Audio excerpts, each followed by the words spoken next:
మనము దీనదశలో ఉన్నప్పుడు దేవుడు మనల్ని జ్ఞాపకం చేసుకుంటాడు. దేవుడు మనల్ని జ్ఞాపకం చేసుకునేటువంటి వాడు. తల్లి అయినా మరచును కానీ నేను నిన్ను మరువను. తల్లి అయినా సరే తను పడుకున్నప్పుడు పిల్లల్ని మర్చిపోతుంది, ఆ పసిబిడ్డలను మర్చిపోతుంది తను పడుకున్నప్పుడు. కానీ ప్రభు మనల్ని మరిచేటువంటి దేవుడు కాదు. 136 కీర్తన 23వ చరణం చదువుకుందాం.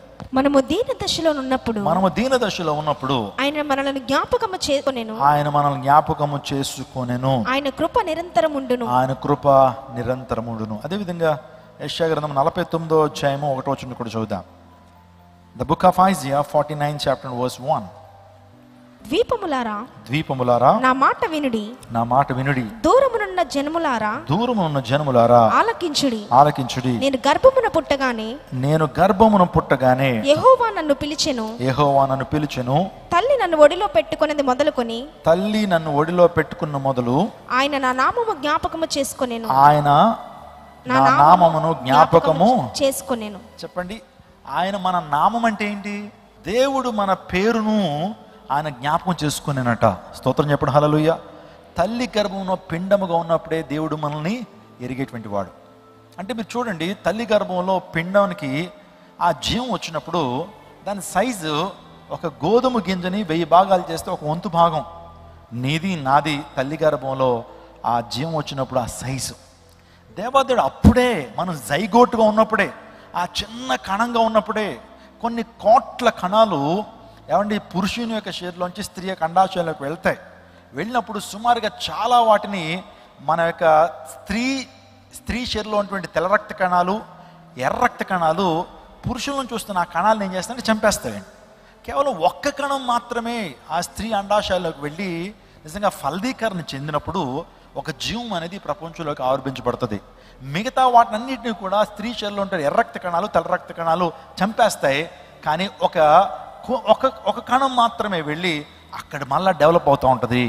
అన్ని కణాలు మరలా దానికి యాడ్ అవుతూ ఉంటాయి. సో ముక్కు దగ్గరికి వెళ్ళాల్సిన కణాలు ముక్కు దగ్గరికి వస్తాయి, నోటి దగ్గరికి రావాల్సిన కణాలు నోటి దగ్గరికి వస్తాయి, గుండె దగ్గరికి రావాల్సిన కణాలన్నీ కూడా గుండె దగ్గరికి వచ్చి అద్భుతమైన రూపకల్పన తల్లి గర్భంలో జరుగుతుంది. దేవుడు అంటున్నాడు, నువ్వు ఆ చిన్న కణంగా ఉన్నప్పుడే, దాన్నే జైగోట్ అంటారు, మెడికల్ టెర్మినాలజీలో జైగోట్ అంటారు. జైగోట్గా ఉన్నప్పుడే దేవుడు నిన్ను ఎరిగేటువంటి వాడు.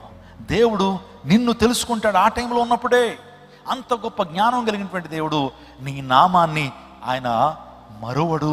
నీ పేరును కూడా చూడండి, ఇంతమందిలో పేరు పెట్టి పిలిస్తే చాలా ఎగ్జైటింగ్ ఉంటుంది కదా. ఈ ప్రపంచంలో మీకు ఇష్టమైనటువంటి పదం ఏంటి? ప్రపంచంలో ఇంపైన మాట ఏంటంటే నీ పేరే. నీ పేరు అనేది నీకు చాలా ఇష్టం. నీకు అవునన్నా కాదన్నా ఇది సర్వేలో చెప్పినటువంటి విషయం, సైకియాట్రిస్టులు చెప్తున్న విషయం ఏంటంటే ప్రపంచంలో నీ పేరు నీకు చాలా ఇష్టం. ఒక 1000 మందిలో నీ పేరు పెట్టి పిలిస్తే నిజంగా ఎలా ఉంటుందంటే చాలా ఎగ్జైటింగ్గా ఉంటుంది, చాలా ఆనందంగా అనిపిస్తుంది. అర్థమవుతుందండి? సో నేను అంటాను, ఈ ప్రపంచంలో ఇంపైన మాట నీ పేరైతే దేవుడు ఆ పేరు ఆయన మరిచేటువంటి వాడు కాదు. నిన్ను పేరు పెట్టి పిలుస్తానని చెప్పాడు. స్తోత్రం చెప్పడం, హల్లెలూయా. నిన్ను పేరు పెట్టి పిలుస్తాను దేవుడు వాగ్దానం చేసి, నువ్వు నా సొత్తు, నేను విలువ పెట్టి నిన్ను కొన్నానన్నాడు. నిజంగా రాజుని యాజక సమూహంగా దేవుడు మనం చేశాడు. తన రక్తము చేత మనల్ని కొన్నాడు, కడిగాడు. గొప్ప ఆధిక్యతను ప్రభు మనకి ఇచ్చాడు. స్తోత్రం చెప్పండి, హల్లెలూయా. మనం భారతీయ పౌరులమైనప్పటికీ నిజంగా మనం ఆత్మీయ పౌరసత్వము పరలోక రాజ్యంలో ఉంది. స్తోత్రం చెప్పండి. ప్రపంచంలో అమెరికన్ సిటిజన్షిప్ చాలా వాల్యూ అండి. అమెరికన్ సిటిజన్షిప్ ఒక వ్యక్తి పొందుకుంటే నిజంగా ఆ వ్యక్తి వీసా లేకుండా సుమారుగా 40-50 దేశాలు వీసా లేకుండా కంట్రీలోకి వెళ్ళిపోవచ్చు. అంత గొప్ప ఆధిక్యత, సూపర్ పవర్ కంట్రీ కాబట్టి దాని వీసా చాలా వ్యాలిడ్ అనమాట. అందుని బట్టి చాలామంది అమెరికాలో చదవటానికి, అమెరికన్ సిటిజన్షిప్ సంపాదించడానికి చాలామంది ప్రయాసపడుతుంటారు. నేను అంటాను, దేవుడు నీకు ఏ సిటిజన్షిప్ ఇచ్చాడు తెలుసా అండి? ఎప్పుడూ కూడా నిత్యము వాడబారంది మహిమ కలిగినటువంటి ఆ రాజ్యం, పరలోక రాజ్యానికి పౌరసత్వాన్ని ప్రభు ఇచ్చాడు, సిటిజన్షిప్. సో మనము heavenly citizens, we are heavenly citizens, మన పరలోక పౌరులము. స్తోత్రం చెప్దాం. అంత గొప్ప ఆధిక్యతను ప్రభు మనకిచ్చాడు. దేవుడు నిన్ను మరిచిపోయేటువంటి దేవుడు కాదు. నేను గర్భమున పుట్టగానే యెహోవా నన్ను పిలిచెను. స్తోత్రం చెప్పండి. దేవుడు ప్రతి ఒక్కరికి ఒక ఐడెంటిటీని ఇచ్చాడు, ఒక స్పెషాలిటీ ఇచ్చాడు. పాల్ ఇమాన్యుల్ అని నేను ఈ ప్రపంచంలో చాలా స్పెషల్. నాలాంటి వాడు మరొకరు ఈ ప్రపంచంలో లేరు, పుట్టరు, పుట్టలేదు, పుట్టబోరు. నేనే. ప్రపంచంలో నాలాంటి వాడు, నేను అనుకుంటాను ఇంకొక 5,000 సంవత్సరాలు దొరికిపోయినా నాలాంటి వాడు ఈ ప్రపంచంలోకి మరలా రాడు. దేవుడు నన్ను అంత యూనిక్గా తయారు చేశాడు. నా డిఎన్ఏ ఉంది కదా, లోపల ఏమున్నాయి కణాలు, డిఎన్ఏ ఉంది. దాన్ని డిఎన్ఏ ఏమంటారంటే డియాక్సిరైబో న్యూక్లిక్ యాసిడ్ అంటారు. అంటే మన డిఎన్ఏ మరొకరికి ఈ ప్రపంచంలో ఉండదు. మన స్వరం ఉంది చూసారా, ఈ స్వరము మరొకరికి ఉండదు ప్రపంచంలో. నాలాంటి స్వరము ప్రపంచంలో ఇంకెవ్వరికి ఉండబోదండి. ఏదో మిమిక్రీ ఏదైనా చేయొచ్చేమో, కానీ నాలాంటి స్వరం ఈ ప్రపంచంలో మరొకరికి ఉండదు, ఉండబోదు, ఉండలేదు. నా స్వరం నాదే. అంటే మీరు చూడండి, దేవుడు పరలోక రాజ్యానికి వెళ్ళిన తర్వాత పేరు పెట్టి పిలిచి ఆయన కోడ్తో పిలుస్తాడు. ఏ కోడ్ అంటే మన డిఎన్ఏ కోడ్ని పెట్టి ఆయన పిలుస్తాడు. ఆ కోడ్తో మనం కరెక్ట్గా ఆయన ముందు ఏమవుతాం, ప్రత్యక్షం అవుతాం. స్తోత్రం చెప్పండి హల్లెలూయా. అందరూ వీటి ప్రత్యేకంగా ఆయన తయారు చేశాడు. మీలో సైన్స్ చదువుకున్నటువంటి వారికి తెలుసు, మన యొక్క కణాల మీద కోడ్ ఉందండి. మన కణాల మీద ఏముంది తెలుసా మీకు? బాడీలో మన కణాలు ఉన్నాయి కదా, ఈ కణాల మీద ఒక కోడ్ భాష, కోడ్ లాంగ్వేజ్ దేవుడు రాశాడు. దాన్ని ATGC అంటారు. సో ATGC ఇప్పటికీ శాస్త్రవేత్తలు కొన్ని వందల సంవత్సరాల నుంచి పరిశోధనలు చేస్తున్నారు. హ్యూమన్ జీనోమ్ డిఎన్ఏని కనుగొనాలి, దాన్ని కోడ్ని డీకోడ్ చేయాలని, దాని గురించి స్టడీ చేయాలని ప్రయత్నం చేసి చేసి చేసి ఎంతవరకు వాళ్ళు డీకోడ్ చేశారంటే, ఎంతవరకు దాన్ని కనిపెట్టగలిగారంటే 60% మాత్రమే దేవుడు రాసినటువంటి ఆ కోడ్ని డీకోడ్ చేయగలిగింది. ఎంత శాతం అంటే 60% మాత్రమే. ఇంకా 40% శాస్త్రవేత్తలు డీకోడ్ చేయలేకపోతున్నారు. అంత గొప్ప జ్ఞానంతో ప్రభు రాశాడు. ఆయన ఇంటెలిజెంట్ డిజైన్ అనే విషయాన్ని మీకు జ్ఞాపకం చేస్తున్నాను. ఆయన డిఎన్ఏ పెట్టి పిలుస్తాడు, ఆ డిఎన్ఏ కలిగిన వ్యక్తి అక్కడ నిలబడతాడు అంతే. అందరు పెట్టే పేరు పెట్టి నేను పిలుస్తాను దేవుడు వాగ్దానం చేస్తున్నాడు. ఉదయకాలం నిన్ను మరువడు. ఒకవేళ నీ భార్య నిన్ను మర్చిపోవచ్చేమో, కొన్ని సందర్భాల్లో నీ భర్త నిన్ను మర్చిపోవచ్చేమో, నీ తల్లిదండ్రులు మర్చిపోవచ్చేమో, నీ స్నేహితులు నిన్ను మర్చిపోవచ్చేమో, నీ యొక్క వేదనలో ఉన్నప్పుడు, నువ్వు శోధనలో ఉన్నప్పుడు, నువ్వు కష్టకాలం ఉన్నప్పుడు, దీనదశలో ఉన్నప్పుడు అందరూ నిన్ను మర్చిపోవచ్చేమో. కరోనాలో మనకి చాలా చాలా విషయాలు మనం తెలుసుకున్నాం కదండి. సొంత భార్య భర్తను మర్చిపోయింది. భర్త ఒకవేళ హాస్పిటల్లో ఉంటే కనుక భర్త దగ్గరకు కూడా వెళ్ళలేదు భార్య, ఎందుకంటే తనకు వచ్చేస్తుందని. ఈ ప్రపంచంలో యేసయ్య తోడు శాశ్వత కాలం ఉంటుంది. యేసయ్య తోడు శాశ్వత కాలం. దేవుడు వాగ్దానం చేస్తున్నాడు, యుగ సమాప్తి వరకు నేను మీకు తోడై ఉన్నాను. Hallelujah, hallelujah. I will be with you for ever and ever more. యుగ సమాప్తి వరకు నేను నీకు తోడే ఉన్నాను దేవుడు వాగ్దానం చేస్తున్నాడు. అందును బట్టి ధైర్యపడు, కుంగిపోద్దు, జడియొద్దు, బెదరొద్దు, ప్రభువు నీకు తోడుగా ఉన్నాడు. ఎందుకు దేవుడు మనం జ్ఞాపకం చేసుకుంటాడు అంటే, దేవుడు మనం నిత్యం ఎందుకు జ్ఞాపకం చేసుకుంటాడంటే, నిత్యము మనకు ఆహారం ఇవ్వటానికి దేవుడు మనం జ్ఞాపకం చేసుకుంటాడు. స్తోత్రం చెప్పండి. 111వ కీర్తన 5వ వచనం చదువుకుందా. మనకు ఆహారంతో మనల్ని పోషించడానికి దేవుడు మనం జ్ఞాపకం చేసుకుంటాడు. తన యందు భయభక్తులు గల వారికి ఆయన ఆహారం ఇచ్చి ఉన్నాడు. ఆయన నిత్యము తన నిబంధన జ్ఞాపకము చేసుకొనెను. చూడండి, తన యందు భయభక్తులు గల వారికి ఆయన ఆహారం ఇచ్చి ఉన్నాడు. ఆయన నిత్యము తన నిబంధన జ్ఞాపకం చేసుకుంటాడు. ఎందుకు ఆయన నిబంధన జ్ఞాపకం చేసుకుంటాడంటే, మనకు ఆహారాన్ని ఇవ్వటానికే. ఈ ప్రపంచంలో ప్రతి సృష్టమును కూడా దేవుడు ఆహారాన్ని ఇస్తున్నాడే. నిజంగా ఆయన అద్భుతమైనటువంటి పోషకుడిగా ఆయన మనకు కనబడతా ఉన్నాడు. దేవాదేవుడు అరుచు పిల్ల కాకులు కూడా ఆహారం పెట్టేటువంటి దేవుడు. సృష్టిలో ఉన్న ప్రతి సృష్టమును కూడా ఆకలిని తీర్చేటువంటి దేవుడు మన ప్రభు అయితే, నీకు ఆహారం పెట్టడానికి, నీ కుటుంబాన్ని పోషించడానికి, నిజంగా నీ కుటుంబాన్ని జ్ఞాపకం చేసుకుంటా ఉన్నాడు, నేను జ్ఞాపకం చేసుకుంటా ఉన్నాడు. ఇంకోటికి మనం రక్షించడానికి ఆయన మనల్ని జ్ఞాపకం చేసుకుంటున్నాడట. కీర్తనలు 98వ కీర్తన 3వ చరణం. మనల్ని రక్షించడానికి దేవాదేవుడు మనల్ని జ్ఞాపకం చేసుకుంటున్నాడు. Please read out. ఇశ్రాయేలు సంతతికి తాను చూపిన కృపా విశ్వాస్యతలను ఆయన జ్ఞాపకము చేసుకొని ఉన్నాడు. భూదిగంత నివాసులందరూ మన దేవుడు కలుగజేసిన రక్షణను చూచిరి. చూడండి, కృపా విశ్వాస్యతలను ఆయన జ్ఞాపకం చేసుకున్నాడు. భూదిగంత నివాసులందరూ మన దేవుని కలుగు చేసిన రక్షణను చూచిరి. ఎందుకు దేవుడిని జ్ఞాపకం చేసుకుంటున్నాడంటే, నిన్ను రక్షించడానికి పరమును విడిచి లోకానికి వచ్చాడు. ఆయన తన అమూల్యమైన నిష్కలంకమైన రక్తాన్ని కార్చారు. ఆయన నిన్ను రక్షించి మరణం నుంచి నిన్ను తప్పించడానికి, రెండవ మరణం నుంచి నిన్ను రక్షించడానికి దేవాదేవుడు ఈ లోకానికి అరుదించాడు. ఆయన ఉదయకాల సమయంలో నేను మాట్లాడుతూ పస్కా గురించి మాట్లాడుతున్నాను. పస్కా గొర్రెపిల్ల. ఇశ్రాయేల్ అందరూ కూడా ఐగుప్తులో ఉన్నప్పుడు నిజంగా పస్కా గొర్రెపిల్లను వారు వధించి, ఆ పస్కా గొర్రెపిల్ల రక్తాన్ని వారు గడప కొమ్ములకు పూసుకున్నప్పుడు మరణదూత వారిని ఏమీ చేయలేకపోయింది. అర్ధరాత్రి వేళ మరణదూత వచ్చింది. ఆ ఇశ్రాయేల్ పాలెంలోకి, ఐగుప్తు పాలెంలోకి వచ్చిన తర్వాత ఎవరి ఇంటికైతే, ఎవరి ఇంటి ద్వారబంధాలకైతే గొర్రెపిల్ల రక్తం పూయబడలేదో మరణదూత వారి ఇంట్లోకి వెళ్ళి ఆ యొక్క తొలిచూలుని, మనుషులైనను ఆ సింహాసనం మీద కూర్చున్నటువంటి రాజులను సైతం కూడా విడిచిపెట్టలేదు, వారి కుమారులను విడిచిపెట్టలేదు. జ్యేష్ఠ కుమారుల వధ అంటే తొలి సంతానము, ఆ యొక్క తొలి సంతానం చనిపోయినట్టు, జంతువుల్లోనూ మనుషుల్లోనూ తొలి సంతానం చనిపోయినట్లుగా మనము నిర్గమకాండలో మనం చూస్తాం. ఆ మరణదూత ప్రతి ఒక్కరిని కబలించడానికి వచ్చింది. కానీ గొర్రెపిల్ల రక్తాన్ని ఎవరైతే ఆశ్రయించారో, పస్కా గొర్రెపిల్ల రక్తాన్ని ఎవరైతే ఆశ్రయించారో, నిర్దోషమైన గొర్రెపిల్ల యొక్క రక్తాన్ని వారు గడపకు పూసుకున్నారో, ఆ యొక్క మరణదూత వారిని ఏమీ చేయలేకపోయింది. లోపల ప్రవేశించడానికి ప్రయత్నం చేసింది, కానీ లోపల ఉన్న వ్యక్తులను చంపడానికి ప్రయత్నం చేసింది ఆ మరణదూత, మృత్యుదూత. కానీ క్రీస్తు రక్తము ద్వారా ఆ మరణదూత లోపలికి రాలేకపోయింది. గొప్ప రక్షణ వారు పొందుకున్నారు. ఆ రోజున అందరిని బట్టే వారు విజయోత్సవంతో ఒక పండుగ చేసుకున్నారు. ఆ పండుగ పేరే పస్కా పండుగ. చెప్పండి అందరూ కూడా పస్కా. మీరు చూస్తున్నారు పాస్ ఓవర్ అనేటువంటి మాట చూడండి, రెండింటిని విడగొట్టండి ఒకసారి. Pass plus over. ఏమైంది? పాస్ ఓవర్ అయింది అంటే అర్థం ఏంటి? పాస్ అంటే అర్థం ఏంటి? ట్రైన్ ఇప్పుడే పాస్ అయిపోయిందని అంటారు. ప్లాట్ఫామ్ నుంచి ఇప్పుడే ట్రైన్ ఏమైపోయింది? పాస్ అయిపోయింది అంటారు. అర్థం ఏంటి? దాటిపోయిందని అర్థం. పాస్ అంటే దాటిపోయింది, పాస్ ఓవర్ అంటే మన నుంచి దాటిపోయింది. ఏంటి దాటిపోయింది? మరణం. మరణం దాటిపోయింది. అందుని బట్టి నేటికి కూడా వారు పస్కా పండుగను ఆచరిస్తారు. ఆనాడు ఇశ్రాయేలు గొప్ప విజయాన్ని పొందుకున్నారు, రక్షణ పొందుకున్నారు. మరణదూత వారి నుంచి దాటిపోయింది. నిజంగా వారు పులియన్ రొట్టెలతో ఆ మాంసాన్ని తిన్నారు. ఆ నిర్దోషమైనటువంటి గొర్రె పిల్ల యొక్క రక్తాన్ని వారు గడపకు పోసుకున్నారు. దేవుడు మనల్ని రక్షించడానికి ఆయన మనల్ని జ్ఞాపకం చేసుకున్నాడండి. అనాది కాల సంకల్పం అయింది, మనం రక్షించుకోవాలి, మానవ జాతిని రక్షించడం కొరకు. ఆయన ఆది కాలం నుంచి కూడా గొప్ప ప్రణాళిక ఆయన కలిగి ఉన్నాడు. ఆ ప్రణాళిక కలిగి ఆయన ఈ లోకానికి వచ్చి సమస్త మానవాళి కొరకు తన అమూల్యమైన రక్తాన్ని ఖర్చు. గలతీ 4:4 మనం చూస్తూ ఉంటాం.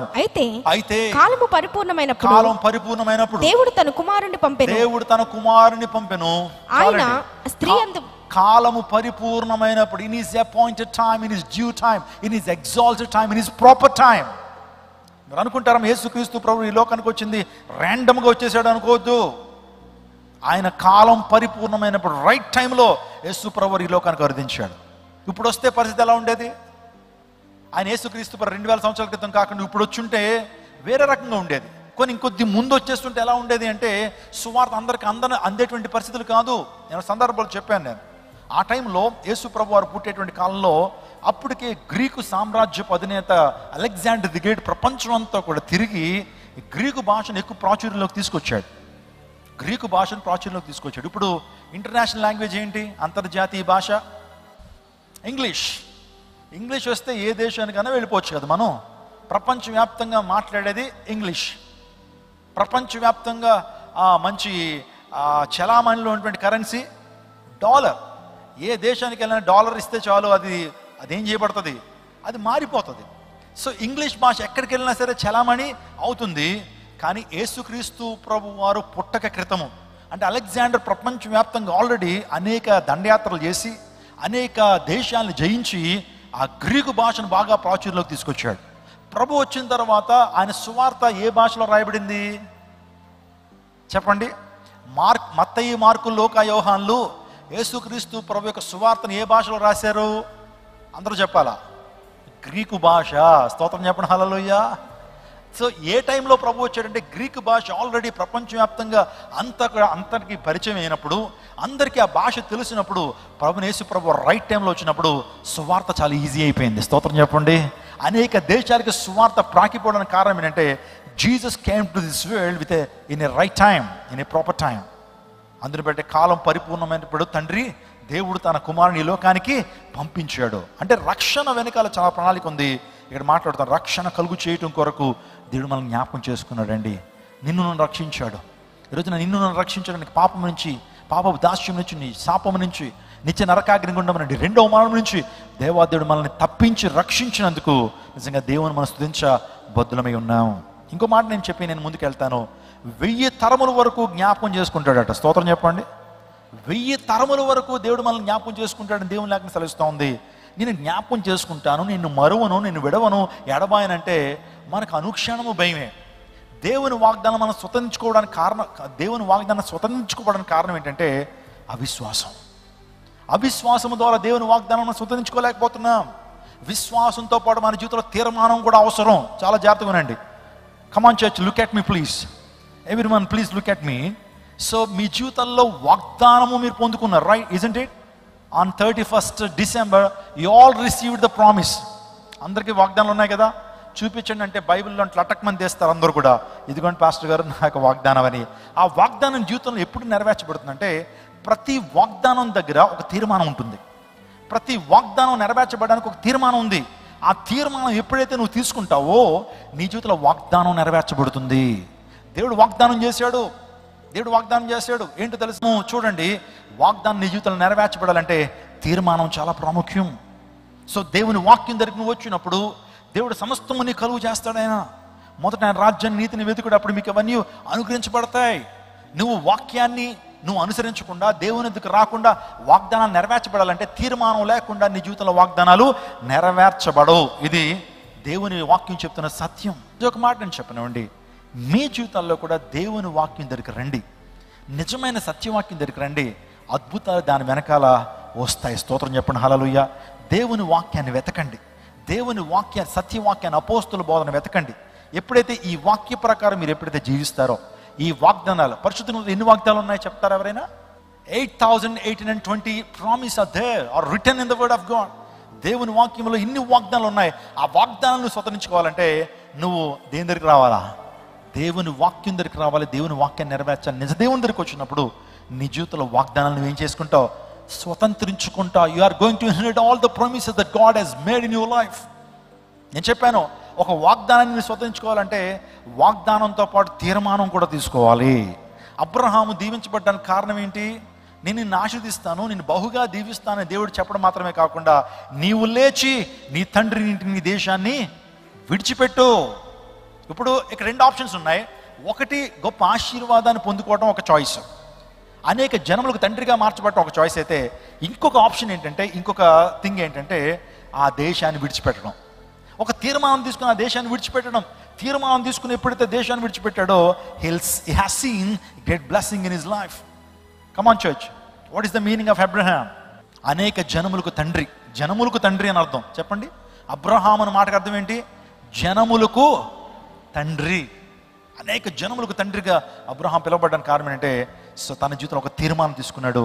ఆ దేశాన్ని, లోకాన్ని, పాపాన్ని, ఆ యొక్క దుష్ట సాంగత్యాన్ని విడిచిపెట్టి వచ్చాడు. దేవుని నుంచి గొప్ప దీవెన పొందుకున్నాడు. ఈ రోజున దేవుడిని నువ్వు జ్ఞాపకం చేసుకునేటువంటి వాడా? నన్ను ఎవరు పట్టించుకోరండి, నేను విడిచిపెట్టబడినటువంటి దానను. నాకెవరు గౌరవం ఇవ్వరు, రెస్పెక్ట్ ఇవ్వరు, నన్ను ఎవరు పట్టించుకోరు. అసలు నేను ఉన్నానని కూడా ఎవరికి తెలియదండి. ఇంట్లో కూడా నేను ఒక దాని ఉన్నాననేటువంటి ఆ యొక్క విషయం కూడా నా తల్లిదండ్రులు పట్టించుకోరు. కానీ ఒక మాట నేను చెప్పనివ్వండి, ఎవరు నన్ను విడిచినా, ఎవరు నిన్ను విడిచిపెట్టినా, ఎవరు నిన్ను జ్ఞాపకం చేసుకున్నా చేసుకోకపోయినా మన దేవుడు, నీ రక్షకుడు, నీ ప్రభువు, నీ ప్రేమికుడు నిన్ను జ్ఞాపకం చేసుకుంటున్నాడు. హల్లెలూయా. నిన్ను జ్ఞాపకం చేసుకున్నాడు కాబట్టి నువ్వు ఇంకా సజీవ లెక్కలో ఉన్నావు. నిన్ను జ్ఞాపకం చేసుకున్నాడు కాబట్టి దేవుని సన్నిధిలో దేవుని వాక్యాన్ని వింటున్నావు. నిన్ను జ్ఞాపకం చేసుకున్నాడు కాబట్టి నీ 4 వేళ్ళు నోట్లోకి వెళ్తున్నాయి. నిన్ను జ్ఞాపకం చేసుకున్నాడు కాబట్టి నువ్వు ఆరోగ్యంగా ఉన్నావు. నిన్ను జ్ఞాపకం చేసుకున్నాడు కాబట్టి ఈ స్థితిలో ఉన్నావు. అర్థమవుతుందా? దేవుడిని జ్ఞాపకం చేసుకున్నాడు. ఒక్క క్షణమైనా సరే దేవుడు మనల్ని మర్చిపోతే మనం ఏమవుతాం? మంచి పాట మనం పాడుతుంటాం కదా, ఒక క్షణమైన నిన్ను వీడినా నేనేమవుదునో తెలియదయ్యా, ప్రభు నీ తోడు నీ నీడలో నేనిల బ్రతుకుచున్నానయ్యా, ప్రభు నీ తోడు నీ నీడలో నేనిల బ్రతుకుచున్నానయ్యా, ఒక క్షణమైన నిన్ను వీడినా నేనేమవుదునో తెలియదయ్యా. నిజం కదా? సో ఎంత ట్రూత్ ఉందో. ఒక్క క్షణమైన ప్రభు మనం విడిచిపెడితే మనం ఏమవుతాం? ఉదయకాల సమయంలో దేవుడు నోవాహును జ్ఞాపకం చేసుకున్నాడని దేవుని లేఖనం తెలుస్తుంది. God remembered Noah. దేవుడు నోవాహును జ్ఞాపకం చేసుకున్నాడు. ఆదికాండం 8వ అధ్యాయం 1 నుంచి 3 వచనాలు చదువుదాం. Turn your Bibles to Genesis 8th chapter and verse 1 and 3. దేవుడు నోవాహును అతనితో కూడనున్న ఓడలోనున్న సమస్త జంతువులను సమస్త పశువులను జ్ఞాపకము చేసుకొనెను. చూడండి, దేవుడు నోవాహును అతనితో కూడా వాళ్ళను సమస్త జంతువులను జ్ఞాపకం చేసుకున్నాడు. దేవుడు నోవాహును జ్ఞాపకం చేసుకున్నాడు. ఏమంటే ఆ తరములో నోవాహును దేవుడు జ్ఞాపకం చేసుకున్నాడు, మిగతా వారిని జ్ఞాపకం చేసుకోలేదనే విషయం మనకు అర్థమవుతోంది. ఎందుకు నోవాహు జ్ఞాపకం చేయబడ్డాడు? ఏమంటే అందరినీ మన మైండ్లో పెట్టుకుంటామండి? అందరిని జ్ఞాపకం ఉంచుకుంటామా? ఇంపార్టెంట్ పీపుల్ మాత్రమే మనం జ్ఞాపకం పెట్టుకుంటాం. దేవుడు మనం జ్ఞాపకం చేసుకుంటాడు. ఎవరిని జ్ఞాపకం చేసుకుంటాడు అంటే, అందరినీ మనం ఏ విధంగా జ్ఞాపకం చేసుకోమో దేవుని యందు భయభక్తి కలిగినటువంటి, దేవునికి ఇష్టంగా ఉన్నటువంటి వారిని దేవుడు జ్ఞాపకం చేసుకుంటాడు.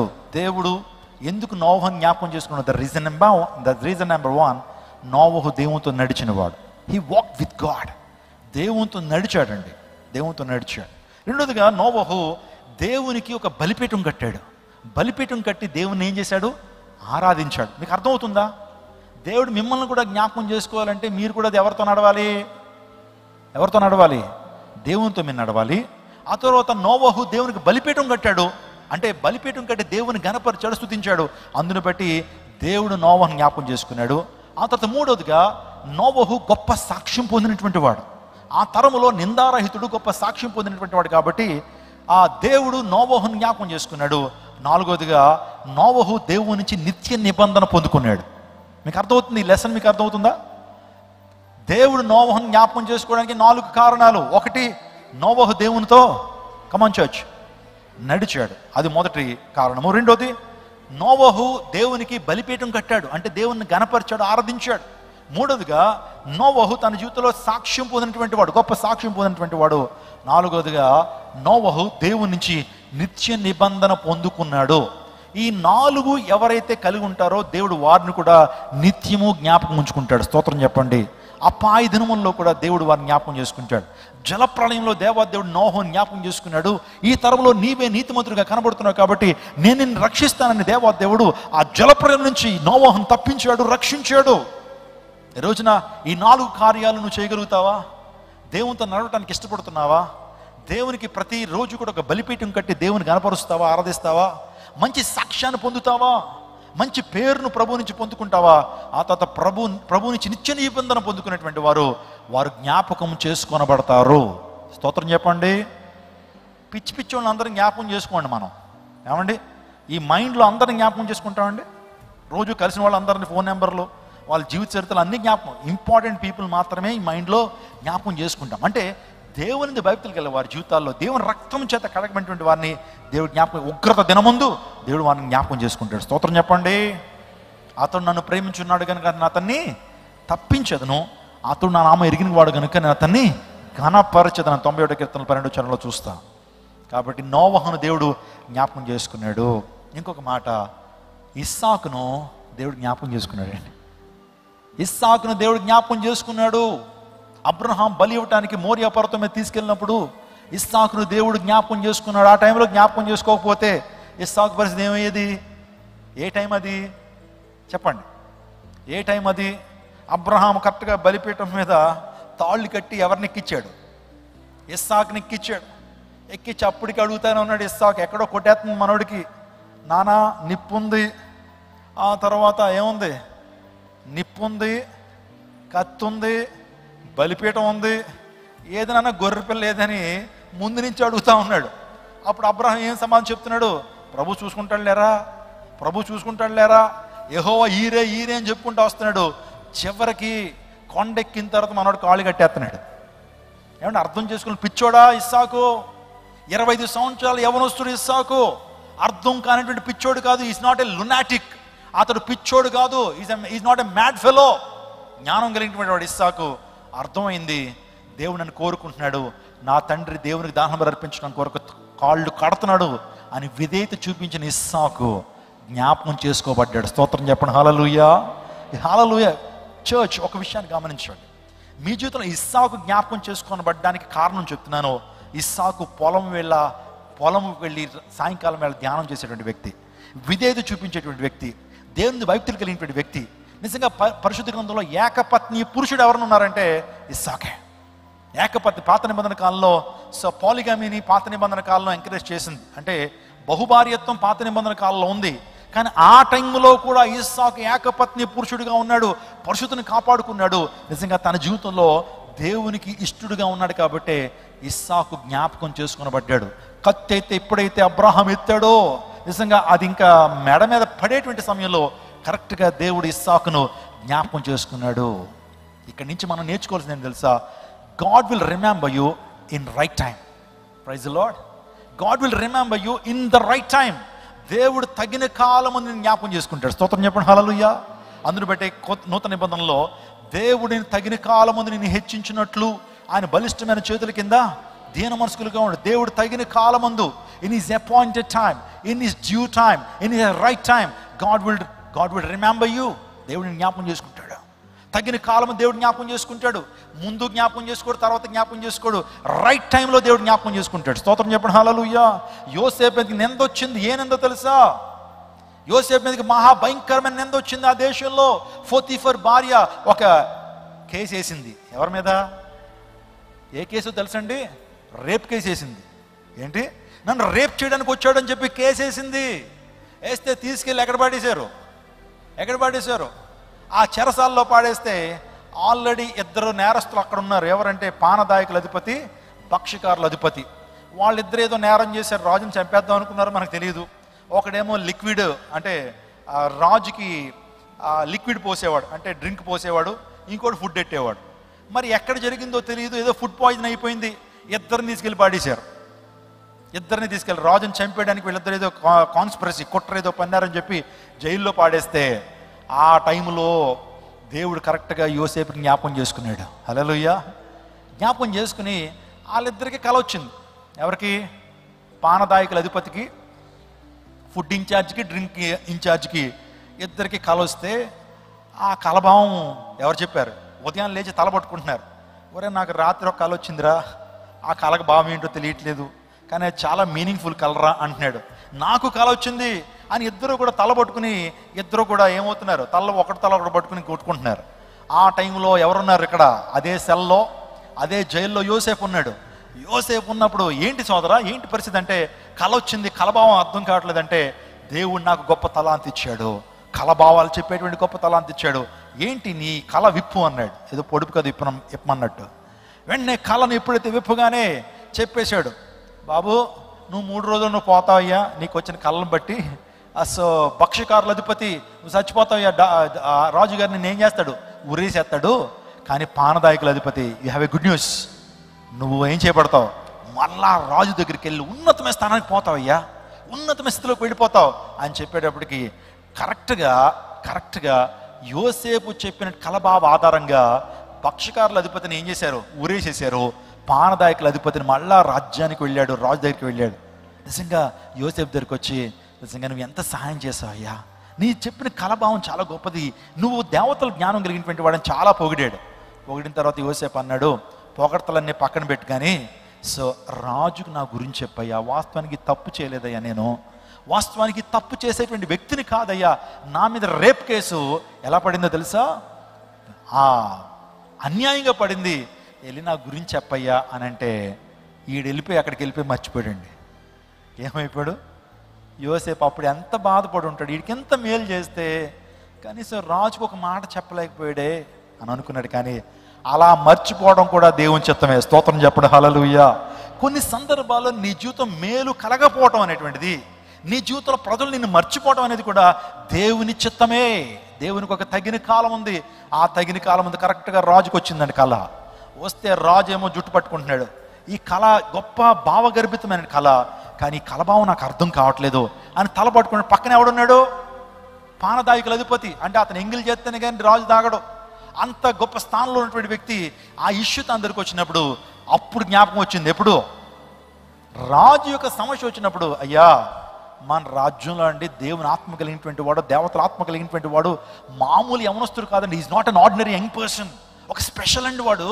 నిజంగా జైల్లో నేను 3 రోజులు ఉంటే మొత్తం జైలు వాతావరణమే మారిపోయింది. వాడి మాటలు, వాడి చూపులు, వాడి చేతలు, వాడి నడకలు, వాడి యొక్క ప్రార్థనా విధానం చూస్తున్నప్పుడు నిజంగా ఇంప్రెస్ చేసిందండి. మా కలబాబా అని చెప్తే ఎగ్జాక్ట్లీ జరిగిపోయిందండి అనగానే వెంటనే పట్టుకొచ్చే అన్నాడు. ఏమన్నాడు? వెంటనే పట్టుకొచ్చే జైల్లోంచి. అయ్యా వాడి మీద రేపు కేసు ఉందయ్యా, ఏం కాదు, ఏమున్నా సరే పట్టుకొచ్చే అన్నాడు రాజు. పట్టుకొచ్చేటప్పుడు కళ చెప్పాడు. ఎగ్జాక్ట్లీ చెప్తుంటే రాజు షాక్ అయిపోయాడండి. అతని మాట విధానం, యోసేపు యొక్క అతని యొక్క రూపం కానీ, అతని యొక్క దైవిక ఆత్మ కానీ, దేవుని ఆత్మతో నింపండి విధానాన్ని చూసి రాజు అంటాడు, ఇంతటి దైవాత్మ కలిగినటువంటి వాడిని నా జీవితంలో ఎప్పుడు నేను చూడలేదు. గట్టిగా చప్పలు కొడుతూ దేవుని నామం ఏర్పరచండి. యోసేపు, నువ్వు ఉండాల్సిన చెరసాల్లో కాదయ్యా, నువ్వు ఉండాల్సింది అటువంటి దీన పరిస్థితుల్లో కాదయ్యా, నువ్వు సింహాసనం మీద కూర్చోండబెట్టాలి అని చెప్పి యోసేపుని తీసుకెళ్లి రాజు తర్వాత రాజంతటి సింహాసనం మీద యోసేపుని నిలబెట్టించాడు. గొప్ప స్థానంలోకి వచ్చాడు. అంటే మీరు చూడండి, అక్కడ పానదాయకుల అధిపతి జ్ఞాపకం చేసుకోకపోవడం కూడా అది దేవుని చిత్తమే. స్తోత్రం చెప్పడం హల్లెలూయా.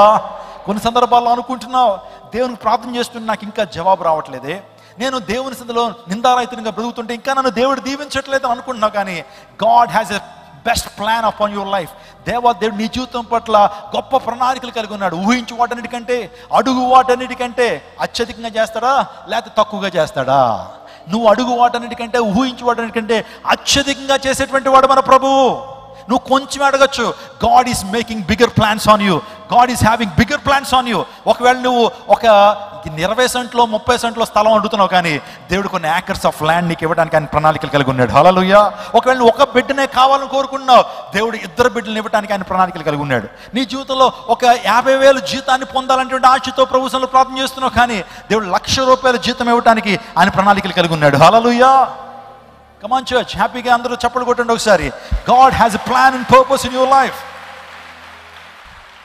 నా ప్రియ దేవజనాగమా, in his appointed time, in his due time, God will exalt you. ఇలాంటి బైబిల్ గ్రంథంలో ప్రతి అంశాలు ఉన్నాయి. ఎస్తేర్ జీవితంలో కూడా కరెక్ట్గా అండి. హామాన్ గాడు నిజంగా ఎస్తేర్ని కన్విన్స్ చేయడానికి రూమ్కి వెళ్ళాడండి. రూమ్కి వెళ్ళేటప్పటికి వాస్తవానికి ఆమె కాళ్ళు పట్టుకుందామని కాళ్ళు పట్టుకుంటే అదే టైంకి ఎవరు వచ్చారు? రాజు వచ్చాడు. వాస్తవానికి హామాను దేనికోసం వెళ్ళాడు తెలుసండి? హామాను క్షమాపణ అడగడం కొరకు వెళ్తే అక్కడ రాజుకి ఎలా అనిపించింది అంటే, రాణిని ఇబ్బంది పెడుతున్నాడు, రాణిని ర్యాగింగ్ చేస్తున్నట్లుగా కనిపించేటప్పటికి వెంటనే వీడిని తీసుకెళ్ళి ఊరికమ్మ ఎక్కించండి అన్నాడు.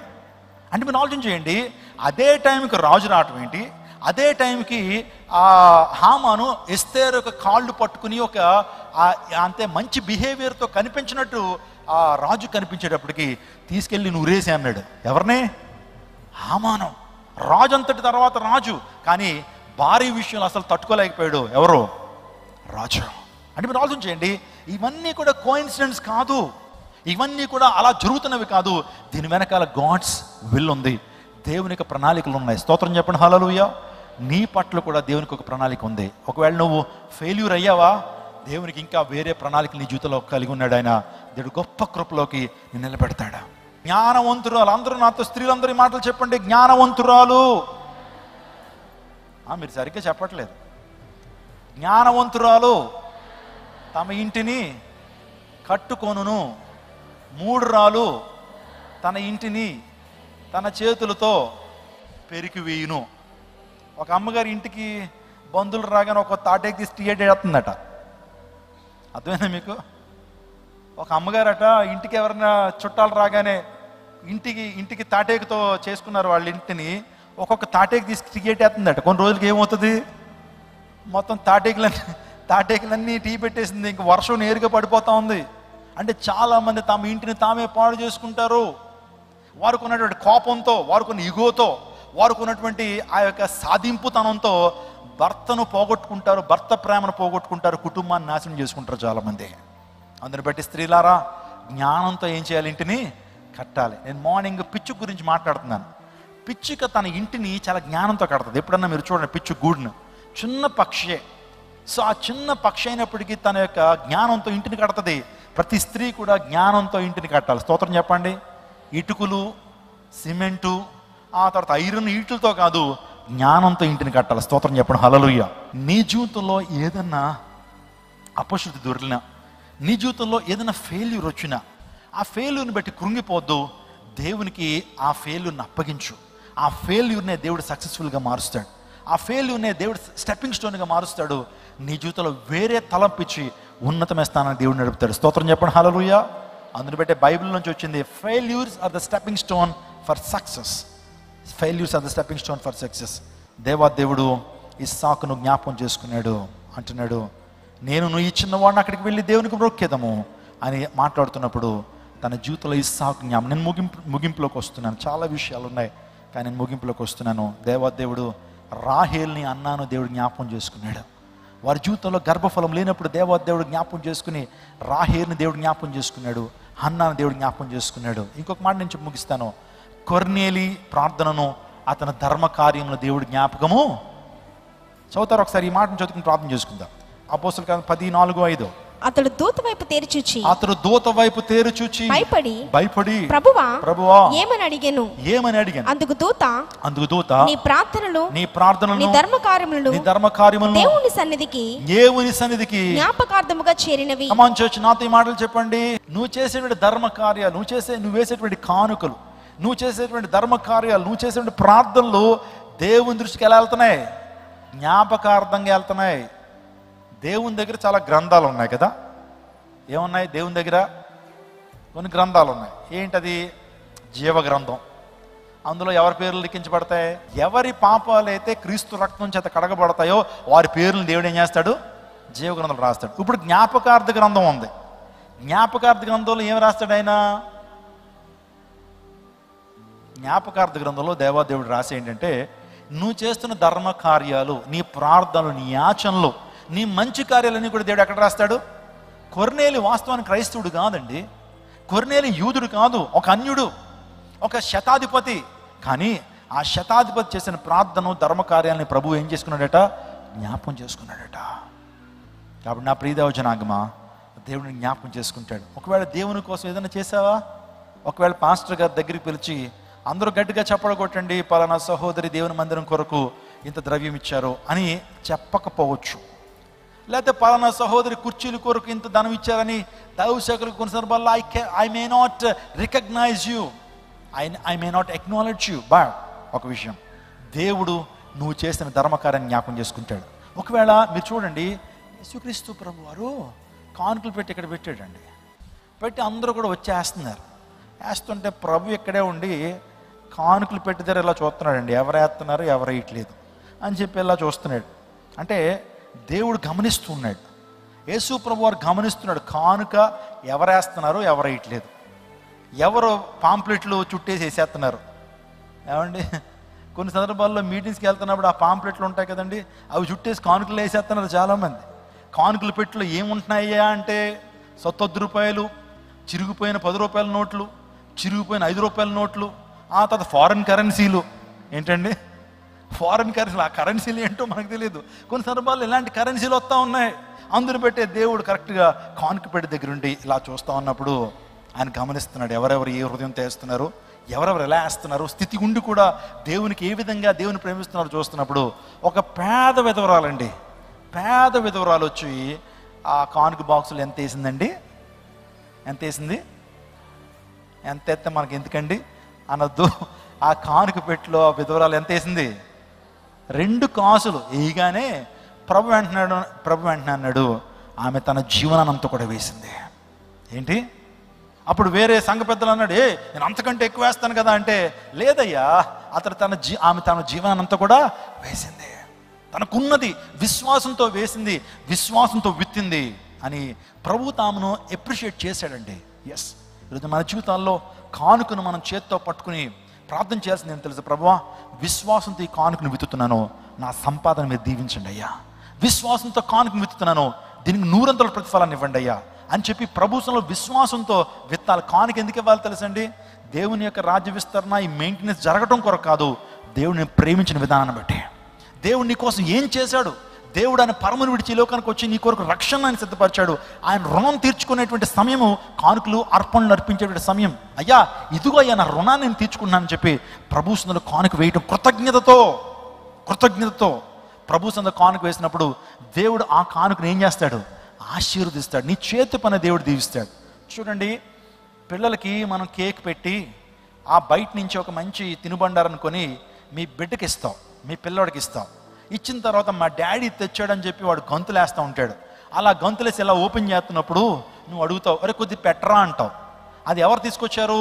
నువ్వే తీసుకొచ్చి నీ బిడ్డకి ఇచ్చావు. మరలా నువ్వే అడుగుతున్నావు. నువ్వే అడుగుతుంటే ఆ టైంలో నీ బిడ్డ వాడు ఎంత ఎత్తాడో తెలుసండి. ఫర్ ఎగ్జాంపుల్ ఒక కేక్ తీసుకొచ్చావు, ఆడు కొద్ది కేక్ పెట్టరా అంటే ఎంత తిరుగుతాడు. ఆడు ఎంత కేక్ ఉంటుంది, ఆడు ఇరిపేది ఎంత ఇరిపి పెద్ద కేక్ ఇచ్చినట్లుగా ఆడు 2 చేతులతో పట్టుకుని చేతులు ఎడతాడు. దానికి నువ్వు మురిసిపోతావండి. అసలు నా కొడుకే, నా బంగారమే, నాకు ఇచ్చేసాడు, ఎంత ప్రేమ చూపించేశాడు ఎంతకే. అవునా కదా? ఇప్పుడు దేవుడు కూడా నీకు ఇచ్చేటువంటి వాడు. దేవుడు నీకు బలాన్ని ఇవ్వకపోతే ఉద్యోగాన్ని ఎలా చేస్తావు? దేవుడిని జ్ఞానాన్ని ఇస్తే ఉద్యోగం ఎలా రాణిస్తావు? దేవుడే కనుక నీకు మంచి హృదయాన్ని ఇవ్వకపోతే, బలాన్ని ఇవ్వకపోతే, అనారోగ్యంతో ఉంటే కనుక, నీ కాళ్ళు చచ్చుపడిపోతే కనుక ఉద్యోగం చేయలేవే. ఆ బలాన్ని ఇస్తున్నాడు, ధనాన్ని ఇస్తున్నాడు, ఆరోగ్యాన్ని ఇస్తున్నాడు. అంటున్నాడు, నువ్వు నన్ను ప్రేమిస్తున్నట్లయితే కానుకిస్తావా? నువ్వు నన్ను ప్రేమిస్తున్నట్టు నీ సంపాదనలో భాగాన్ని ఇస్తావా అని చెప్పి బైబిల్ గ్రంథంలో దశంభాగ గురించి, ప్రతిష్టార్పణల గురించి, ప్రథమ ఫలముల గురించి రాయబడితే, నువ్వు నన్ను ప్రేమించడానికి చిన్న టెస్ట్ అయ్యా అని చెప్పి కానుక పెట్టి నీ దగ్గర తీసుకొస్తే, ఇప్పుడు నువ్వు చిన్న ఇరిపి ఆయనకి పెట్టావు అనుకోండి, ఆయన ఎంత సంబరపడతాడో తెలుసా? ఎంత ఇష్టపడతాడో తెలుసా? ఎంత ఆనందిస్తాడో తెలుసా? మళ్ళా తిరిగి ఆ తండ్రి ఆ చిన్న మొక్క నాడు నోట్లో వేసుకోడు. ఎంత ప్రేమరా అని చెప్పి అది కూడా ఆ నోట్లో పెట్టేస్తాడు. అవునా కదా? దేవుడు కూడా దేవునికి ఇస్తున్నప్పుడు ఆయన తీసేసుకుని నేను పేదోడిని చేశాడు. ఆయన తీసేసుకుని నేనేదో నిన్ను ఒకరికి దిక్కుమాలను చేశాడు. నీ దగ్గర తీసుకుంటుంది, మరలా నీకు తిరిగి రెట్టింపు ఇవ్వడం కొరకు. గట్టిగా విశ్వాసంతో గట్టిగా చప్పలు కొట్టండి, దేవుని అమ్మాయపరచండి. ఈరోజున విశ్వాసంతో నువ్వు విత్తినప్పుడు, ఈరోజున కానుక అర్పణ వేయాలంటే నీకు విశ్వాసం ఉండాలండి. ఈరోజున వాక్యాన్ని నమ్మినటువంటి వాడే కానుక ఇవ్వగలుగుతాడు. వాక్యం మీద విశ్వాసం ఉన్నటువంటి వాడే దశంభాగాన్ని ఇవ్వగలుగుతాడు. వాటి మీద విశ్వాసం లేనటువంటి వాడు, భక్తిహీనులు, ఈ కానుకల సమర్పణలో వారు యాక్టివ్గా పార్టిసిపేట్ చేయాలి. నీకు విశ్వాసం లేకపోతే నువ్వు కానుక వేయలేవు. ఈరోజున కానుక నువ్వు వేయాలంటే, దేవునికి అర్పణ అర్పించాలంటే, దేవుని రాజ్య విస్తరణ జరగడం కొరకు దేవుని ప్రేమించేటువంటి వారు ధారాళంగా ప్రభువుకి ఇస్తారు. ఎందుకో తెలుసా? అది నీవు తరతరాలను అనుభవిస్తావు. నీ యొక్క కుటుంబం, నీ పిల్లలు, నీ తరాలు ఆ యొక్క ఆశీర్వాదం చూస్తారు. మా నాన్నమ్మ గారు అండి, నిజంగా మా కుటుంబంలో ఆమె 2 దశంభాగాలు ఇచ్చే చిన్న జీతంలోంచే దేవునికి దశంభాగం ఇవ్వటం నేర్చుకుందామే. దేవుడు ఆమె గుప్పిల్ని దేవుడు విప్పాడు. ఆమె యొక్క గుప్పిల్ని దేవుడు నింపాడు. మా తల్లిదండ్రులు మాకు నేర్పించింది ఇవ్వటం, పెట్టడం. నిజంగా అలా పెడతా ఉన్నప్పుడు దేవుడు మా చేతులు నింపుతా ఉన్నాడండి. ఎప్పుడైతే ధారాళంగా పెడతా ఉన్నామో, ఎప్పుడైతే ధారాళంగా ప్రభు కోసం ఖర్చు పెడతా ఉన్నామో, ధారాళంగా ప్రభు కార్యాలు చేస్తా ఉన్నప్పుడు దేవుడు కొరత చేయట్లా, దేవుడు నింపుతా ఉన్నాడు. స్తోత్రం చెప్పండి హల్లెలూయా. మురుగుపోయేటువంటి కాలవల్లో ఉండొద్దు, ప్రవహించే నదుల్లా మారదాం. స్తోత్రం చెప్పండి హల్లెలూయా. మురుగుపోయిన కాలువలు ఉంటాయండి. మురుగుపోయిన కాలువల్లోంచి వచ్చేటువంటి ఏంటి తెలుసా? మురుక్కంపు. కానీ ప్రవహించే నదులు దీవెనకరంగా, ఆశీర్వాదకరంగా ఉంటాయి. నీ ఫైనాన్సెస్ మురుగైపోవడానికి వీల్లేదు. నీ యొక్క ఆర్థికమైనటువంటి లావాదేవీలు మురుగ్గా రిజర్వ్డ్ అయిపోవడం కాదు, అది ఫ్లో అవ్వాలి. స్తోత్రం చెప్పండి హల్లెలూయా. నీ ధర్మ కార్యములు, నీ ప్రార్థనలో దేవుని దృష్టికి జ్ఞాపకార్థంగా వచ్చినాయి. God remembers everything. నువ్వు చేసిన ప్రతి కార్యం దేవుని కొరకు. చిన్న చెమట బిందువు నువ్వు కార్చినా, రక్తం దాకా నేను వెళ్ళట్లా, రక్తం కార్చినా చెప్పండి, it's a blessing and it's a great blessing. దేవుని కోసం నువ్వు ఏది చేసినా, దేవుని కోసం. మన పిల్లలండి గుంటూరులో మీటింగ్ జరుగుతూ ఉన్నాయి, రాత్రులు వెళ్తున్నారు, చల్లో వెళ్తున్నారు, నిజంగా పోస్టర్స్ అంటిస్తూ ఉన్నాడు. ఆ పోస్టర్లు కొన్నిసార్లు అంటిస్తూ ఉన్నప్పుడు ఆ యొక్క రోడ్, ఆ యొక్క వాల్ గరుకుతనం ఉంటుంది. ఇలా రాస్తున్నప్పుడు ఇవి కొట్టుపోతూ ఉంటాయి. అయినా సరే ప్రభు కొరకు, ప్రభు యొక్క రాజ్య విస్తరణ జరగాలి. అనేక మంది పోస్టర్లు చూసి దేవుని యొక్క వాక్యాన్ని వినడానికి రావాలి గ్రౌండ్కి. దేవుని సేవకుడు అందిస్తున్న వర్తమానం ద్వారా రక్షణ పొందాలనే ఉద్దేశంతో వెళ్తున్నారండి. ఈ రోజున వారు నేనేమి ఇవ్వట్లా, కానీ దేవుని నుంచి ప్రతిఫలం వస్తుందని కార్యం చేస్తున్నారు. ఎందుకు తెలుసా? దేవుని రాజ్యం కట్టేటువంటిది పాలిమాన్యుల్ కాదు. ఇక్కడ మీరు ఏం చేస్తున్నా మీరు పాలిమాన్యుల్ కోసం, పాస్టర్ గారి కోసం కాదు, మీరు దేవుని కోసం చేస్తున్నారు. వాలంటీర్స్లారా, నేను ఒక మాట చెప్తున్నాను. మీరు అనుకుంటున్నారేమో అన్న కోసం చేస్తున్నాను, పాస్టర్ గారి కోసం చేస్తున్నాను అని ఏనాడు కూడా మీరు ఫీల్ అవ్వద్దు. మనందరూ కూడా దేవుని పరిచయం చేస్తున్నాం. స్తోత్రం చెప్పండి హల్లెలూయా. దేవుని కార్యాలు జరగాల, దేవుని యొక్క రాజ్య విస్తరణ జరగాలని మనం ఈ యొక్క పరిచయం చేస్తున్నాం. సండే స్కూల్ చెప్పేటువంటి టీచర్లారా, మీరు ఏమంటే పాస్టర్ గారికి ఏదో మేలు చేస్తున్నాం, పాస్టర్ గారికి అనే ఫీల్ అవ్వద్దు. మీరు దేవుని యొక్క రాజ్యాన్ని మీరు కడుతున్నారు. స్తోత్రం చెప్పండి హల్లెలూయా. సేవ చేసేటువంటి వారు ఎవరైనా సరే, ఈ సేవ చేస్తున్నాను, ఆ సేవ చేస్తున్నాను అని మీరు ఏం అనుకోండి. మనం అందరం కూడా ఎవరి సేవ చేస్తున్నాం? దేవుని సేవ చేస్తున్నాం. కాబట్టి దేవుడు జ్ఞాపకం చేసుకుంటాడు. నా వర్తమానాన్ని ముగిస్తున్నాను. మనం దీన దశలో ఉన్నప్పుడు దేవుడు మనల్ని జ్ఞాపకం చేసుకుంటాడు. God will never forget you. దేవుడు ఏ నాడుకు నేను మర్చిపోయేటువంటి వాడు కాదు. ఆయన నిన్ను జ్ఞాపకం చేసుకుంటాడు.